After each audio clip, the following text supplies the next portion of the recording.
Hi everyone, this is Manong Enan. Kamusta kayo dyan? So happy Heart Day to all. Ah, alam niyo ba itong hawak ko? Okay. Dali, yan. Yan. This is Epoetin Alpha. So, itong Epoetin Alpha, tinatarak to sa may mga anemia, mga CKD patient.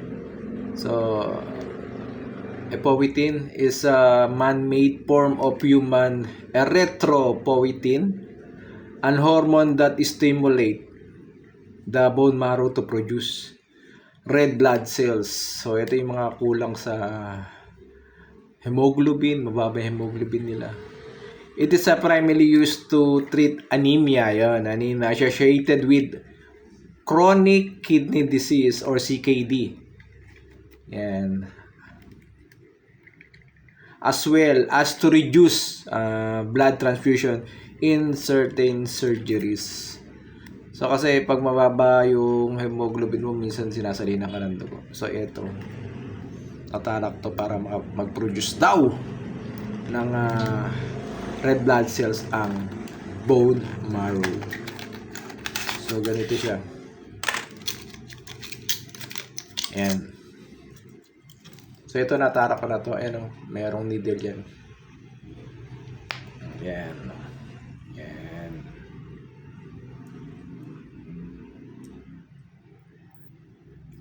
This is 4,000 IU. Walang available kasi na 10,000 IU. Ayan, tingnan nyo. I-inject natin. Hi guys, good morning. So mag-inject tayo ng epoetin. Yan, kita ba? Yan, epoetin, no? Alpha. So ito, ini-inject nito para mag-produce ng red blood cells ang bone marrow. Siyempre ito ay gawang tao. Okay, so ito yon.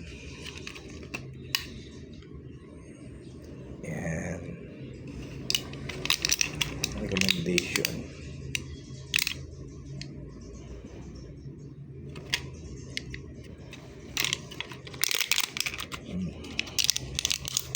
Oh, ayan. So ito siya. Sambayal siya, oh. So ayan, tatanggalin natin to. Yun. So ayan na. So itatarak natin dito, ipipinch mo lang to. Ayan, oh. Yung laman na to, ayan, oh. Ipipinch mo lang. Kita ba? Ayan, oh. So ayan, ipipinch mo lang yan. Sige, tatarak na ako, ma. Okay.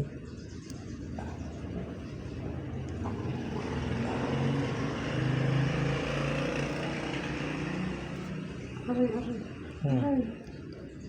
Ang ginagagaw. Sakit mo mag-ano.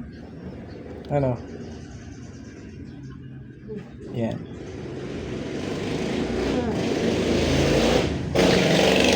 Sakit?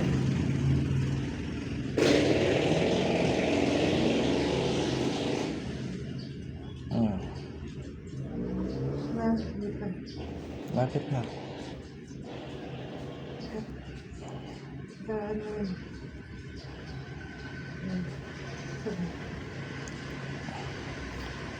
Okay, tapos na. Okay, yan, tapos na.